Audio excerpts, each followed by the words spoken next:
दोस्तों, क्या आपको या आपके घर में किसी को भी कोई लाइफस्टाइल डिजीज़ है, जैसे कि high blood pressure, diabetes, asthma या माइग्रेन? अगर है और आप किसी भी एलोपैथिक दवाई को रोज़ खाते हैं, तो आज ये वीडियो आपके लिए है। ये वीडियो हो सकता है थोड़ा लंबा हो, बट अगर आप लास्ट तक देखते हैं और इन बातों को अपने लाइफ में इम्प्लीमेंट करते हैं, तो ज़रूर देखेंगे कि ये गोलियां आपसे दूर हो जाएंगी और आप एक हेल्दी जीवन जीना शुरू करेंगे। शुरू करते हैं। आज मैं बात कर रही हूँ क्वांटम हीलिंग की। ये क्वांटम क्या है? Well, quantum is the smallest part of matter. We have all studied कि मैटर का स्मॉलेस्ट पार्ट हम मॉलिक्यूल कहते हैं, और मॉलिक्यूल का स्मॉलेस्ट पार्ट होता है एटम। एटम का स्मॉलेस्ट पार्ट होता है subatomic particles like proton, neutron and electron.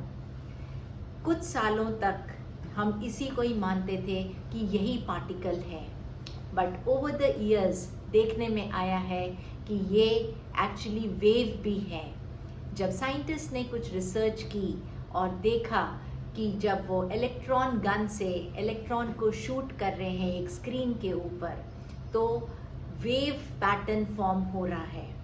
The scientist got excited और उन्होंने कैमरा लगाया इस वेव को रिकॉर्ड करने के लिए। जैसे ही कैमरा लगाया तो देखा कि कैमरे ने उसको पार्टिकल की तरह उसकी फ़ोटो खींची। So there was no wave on the camera. So this was very surprising for everybody, और ये एक्सपेरिमेंट्स बहुत बार किए गए। जैसे ही कैमरा लगाया जाता तो इलेक्ट्रॉन पार्टिकल बन जाता, और जैसे ही कैमरा हटाया जाता तो वो वेव की तरह दिखना शुरू हो गया था। सो उन्होंने इसका नाम दिया ऑब्जर्वर इफेक्ट। नाउ ये ऑब्जर्वर इफेक्ट बहुत ही स्ट्रॉन्ग कंसेप्ट था और आप सब ने इसे महसूस किया होगा। वेल, जब हम किसी क्राउड में होते हैं, हम 10 लोग भी बैठे हों एक जगह, और उसमें से हमारे को कोई आदमी घूर के देख रहा हो, स्टेयर कर रहा हो, तो ऑटोमेटिकली हमारे अंदर एक फीलिंग आ जाती है कि वी आर बीइंग ऑब्जर्व्ड, और हम उस आदमी की तरफ मुड़ के देखते हैं कि हमें क्यों देख रहे हो तुम। या फिर अगर कोई बच्चा एग्ज़ाम में चीटिंग कर रहा हो और ऑल ऑफ अ सडन उसको देख लेता है इन्विजिलेटर, तो ऑटोमेटिकली इस बच्चे के फेस के अपीयरेंस में ही कुछ चेंजेस दिखने शुरू हो जाते हैं। ये कहाँ से आता है? जैसे ही उसके माइंड को पता चलता है कि इन्विजिलेटर उसे देख रहा है, ऑटोमेटिकली कुछ केमिकल चेंजेस उसके ब्रेन में होते हैं और जो उसके फेस पे आना शुरू हो जाते हैं।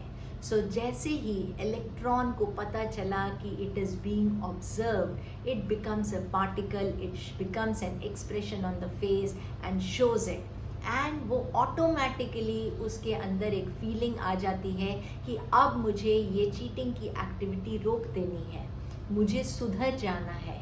सो जैसे ही कोई भी पार्टिकल को हम देखते हैं, कोई भी इलेक्ट्रॉन को हम जब देखना शुरू करते हैं, तो उसमें ऑटोमेटिकली बदलाव की भावना भी आनी शुरू हो जाती है। अगर हम ये कंसेप्ट समझ रहे हैं, तो अब मैं एक और चीज़ बहुत बारीक से जो बताने जा रही हूँ वो समझिए। हमारी लाइफ में कोई भी इवेंट जब आता है और वो एक पेनफुल मेमोरी बन जाता है, किसी ने हमारे से कुछ कहा या कोई ग्रीफ वाली घटना हुई, कोई दुख देने वाली घटना हुई, तो वो हमारा ब्रेन एक्यूमुलेट कर लेता है एज अ सैड इवेंट, और उसका हमारे पूरे ब्रेन पे एक इफ़ेक्ट आता है। कोई भी थॉट जब हमारे ब्रेन में आता है तो वो कुछ केमिकल रिएक्शन क्रिएट होता है, कुछ न्यूरोट्रांसमीटर्स सिक्रीट होते हैं, और ये न्यूरोट्रांसमीटर्स हमारी बॉडी के साथ कम्युनिकेट करते हैं और बॉडी में फीलिंग्स पैदा करते हैं, और ये फीलिंग्स वापस ब्रेन को बताती हैं कि yes, we are in sync with each other. जैसे कि अगर आपको कोई एंजाइटी वाला थॉट आता है, तो बॉडी में आपको कहीं ना कहीं कोई घबराहट वाली फीलिंग होनी शुरू हो जाती है, चाहे वो चेस्ट में घबराहट हो, चाहे आपके लेग्स में कोई हिलना शुरू हो जाता है पार्ट, कोई अनईज वाली फीलिंग आ जाती है, चाहे आपके सिर में हेवीनेस शुरू हो जाए या शोल्डर्स में कोई पेन शुरू हो जाए. So all these are expressions. Feelings become expressions जो हमने माइंड में थॉट जनरेट किया है. सो ओवर द ईयर्स हमने जो भी थॉट्स, जो भी इवेंट से थॉट इकट्ठे किए हैं, वो हमारी बॉडी में एक डिजीज पैटर्न का शेप लेना शुरू कर देते हैं. और हमारी बॉडी का कोई ना कोई ऑर्गन, अगर हार्ट में कोई इशू है तो वो हार्ट के ब्लड प्रेशर के रूप में, हाई ब्लड प्रेशर के रूप में दिखाई देना शुरू हो जाता है. या अगर हमारे पैंक्रियाज में इसका इफेक्ट आया है तो वो शुगर की बीमारी कहलाना शुरू हो जाती है. पर जैसे ही ये बीमारी आई है, हम उसी तरह इस बीमारी को अपने बॉडी से दूर भी कर सकते हैं. अब ये एक प्रिंसिपल बताने जा रही हूँ मैं एपिजेनेटिक्स का.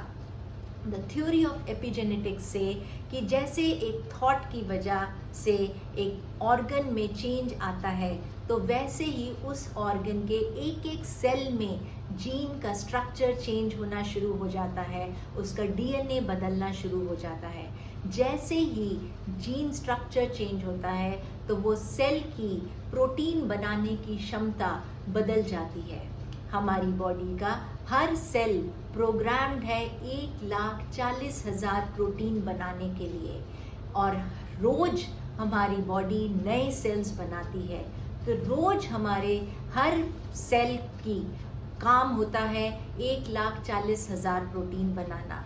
जैसे कि जो स्किन के सेल्स हैं वो इलास्टिन बनाते हैं, जो बालों के सेल हैं वो हेयर प्रोटीन बनाते हैं, जो किडनी के सेल्स हैं वो जो छन्नी होती है नेफ्रॉन्स की, वो वैसा प्रोटीन बनाते हैं कि फिल्ट्रेशन अच्छा से हो. तो हर बॉडी के ऑर्गन जो है, लिवर अपने प्रोटीन्स बनाएगा, पैंक्रियाज अपने प्रोटीन्स बनाएगा, और तभी हमारी बॉडी एक कहलाती है प्रोटीन मेकिंग मशीन. सो जैसे ये एपिजेनेटिक्स कहती है कि खराब हो जाते हैं सेल्स, अगर कोई सोच है तो हम अगर इस सोच को जो नेगेटिव एक्सपीरियंसेस से इकट्ठी की है, हम अगर इसको सारे को इरेज कर दें और हम इस पे री इम्प्रिंट कर रहे हैं कोई अच्छी चीज़ें, कोई अच्छे थॉट्स, कोई पॉजिटिव थॉट्स, कोई हम अपने प्रेजेंट को अगर अच्छा बनाना शुरू करते हैं, तो ऑटोमेटिकली जो जीन का स्ट्रक्चर है हमारे ऑर्गन्स का, वो भी वापस चेंज होना शुरू हो जाता है. ये कैसे होता है? Well, this is the theory of neuroplasticity. Well, neuroplasticity की थ्योरी ये कहती है कि पहले जब साइंटिस्ट 2000 से पहले साइंटिस्ट ये मानते थे कि हमारा ब्रेन जो एक बार डेवलप हो गया उसके बाद डीजेनरेट ही होता है, बढ़ता नहीं है. पर अब देखा गया है कि न्यूरोप्लास्टिक की तरह ही हमारा ब्रेन चलता है. न्यूरो मीन्स न्यूरॉन्स और प्लास्टिसिटी मीन्स प्लास्टिक. जैसे कि हम प्लास्टिक को पिघाल के मोल्ड कर सकते हैं किसी भी चीज़ में, वैसे ही हमारा ब्रेन भी हर सिचुएशन में अडैप्ट करता है, नए न्यूरॉन्स पैदा करता है और अपनी क्षमता को बढ़ाता है या घटाता है. एक एग्जाम्पल देना चाहूँगी. लंदन के टैक्सी ड्राइवर्स पे एक एक्सपेरिमेंट किया इन साइंटिस्ट ने और देखा कि इन लंदन के टैक्सी ड्राइवर्स को अपना लाइसेंस पाने के लिए एक टेस्ट देना पड़ता है, जिसमें कि उन्हें लंदन के सारे रूट्स याद करने पड़ते हैं, इवन अंदर की गलियों के रूट्स याद करने पड़ते हैं. तो इन लोगों के जब ब्रेन मैपिंग के द्वारा एक्सपेरिमेंट किया गया तो पाया कि इन लोगों का हिप्पोकैम्पस के न्यूरॉन्स बढ़े हुए थे, क्योंकि इनको मेमोरी बहुत ज़्यादा रखनी पड़ी, इनको सारी अंदर की सड़कों के नाम याद रखने पड़े, तो इनका हिप्पोकैम्पस बढ़ गया. वहीं पे जब लंदन के बस ड्राइवर्स का ब्रेन मैपिंग की गई तो पाया गया कि उन लोगों का नहीं बढ़ा था, क्योंकि बस ड्राइवर्स को खाली मेन रोड्स पे गाड़ी चलानी थी, ना कि छोटी छोटी अंदर की गलियों में. तो ये डिफरेंस बहुत ही अपैरेंट था. साइंटिस्ट ने एक और एक्सपेरिमेंट किया जगलर्स के साथ, जो सर्कस में ऐसे बॉल्स उछालते हैं. तो 4 से 5 बॉल्स जब वो इकट्ठे उछालते हैं तो उनके ब्रेन का प्री फ्रंटल कॉर्टेक्स में बहुत ज़्यादा उनको फोकस मेंटेन करनी पड़ती है, तो वो फोकस वाले सेल्स बहुत ज़्यादा बढ़ गए थे। तो कहने का तात्पर्य ये है कि ऑटोमेटिकली हमारा ब्रेन जहाँ ज़्यादा यूज़ होता है वहाँ के सेल्स बढ़ाना शुरू हो जाता है। सो जब हम अपनी लाइफ में कुछ चेंज लाना चाहें, कोई इश्यूज़ को रिजॉल्व करें पहले, क्योंकि अगर हम पुराने पास्ट इश्यूज़ को नहीं रिजॉल्व करते तो हमारे ब्रेन में बहुत सारी नेगेटिव एनर्जी स्टक होती है। नाउ जैसे कि मैंने पहले भी बताया है कि we are all energy beings, और ये एनर्जी कितनी है? 99.99999% हम एनर्जी हैं एंड 0.00001% मैटर है।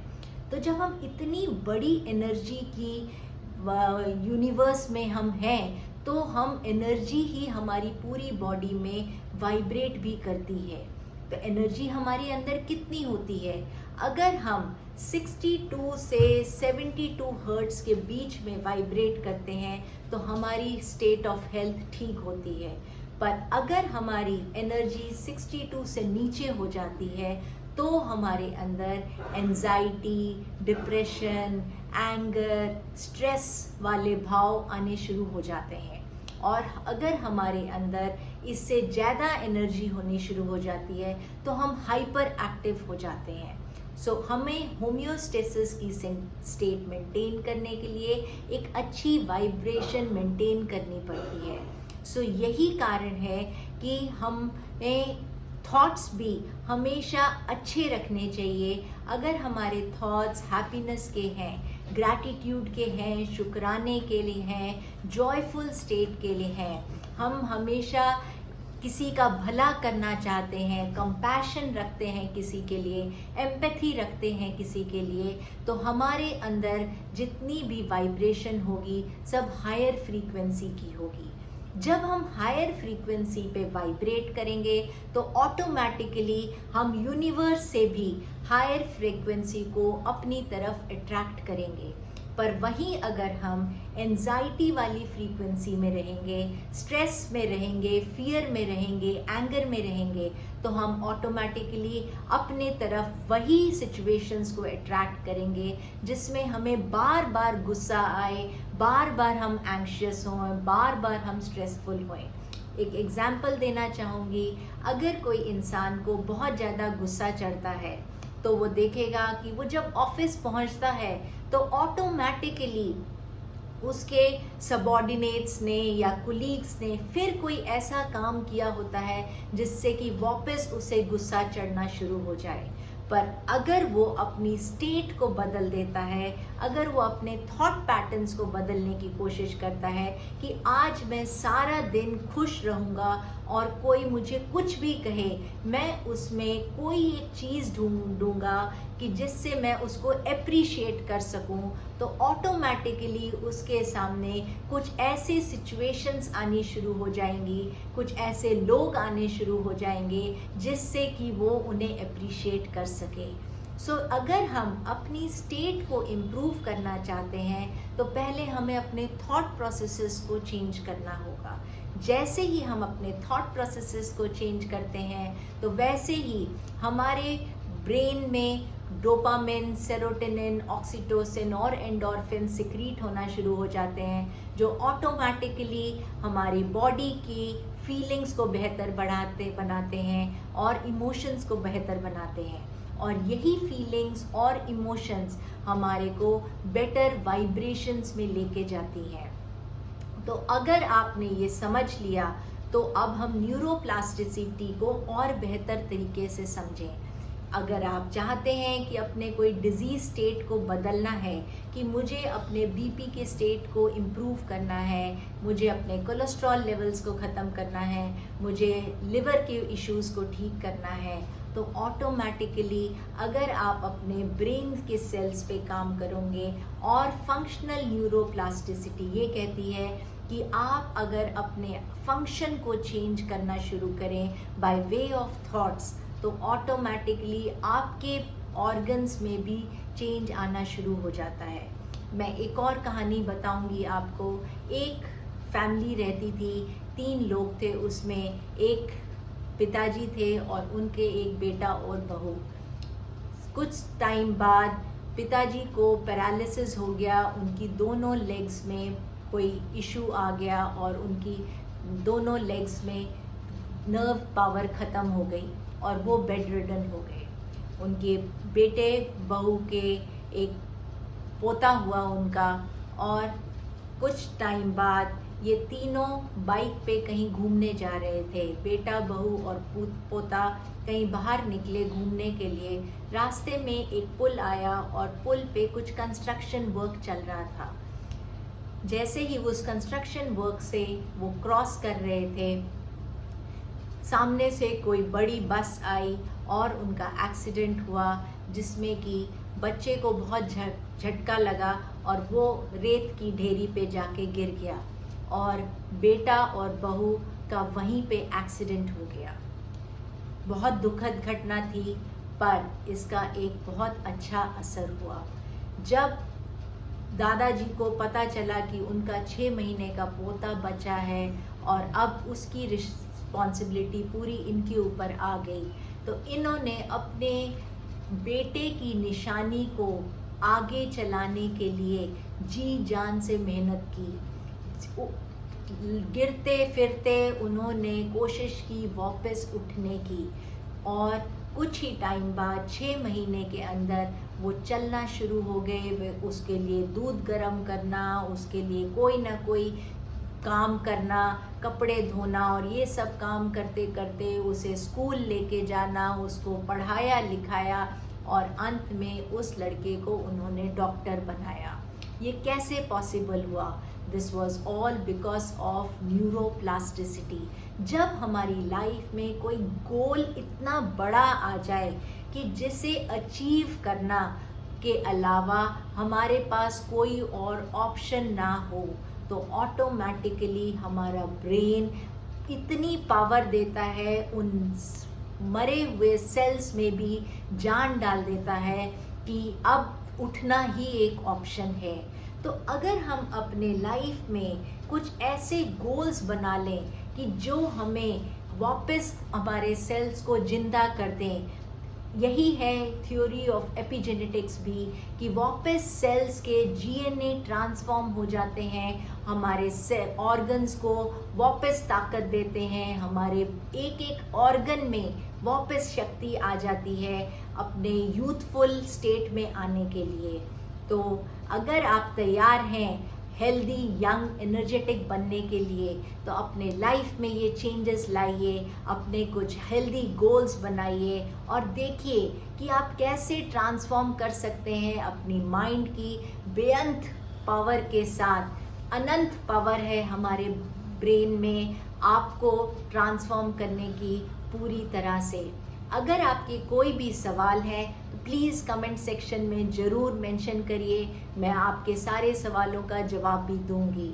तो कोशिश करिए ये वीडियो उन सब लोगों तक पहुंचे जो किसी भी सिचुएशन से गुजर रहे हैं और उनको कोई इलाज नहीं मिल रहा, चाहे वो हेल्थ की सिचुएशन है, चाहे वो वेल्थ है, चाहे वो रिलेशनशिप्स है। Quantum healing works in all fields very successfully. Please like, share and subscribe my video to keep getting more updates on this.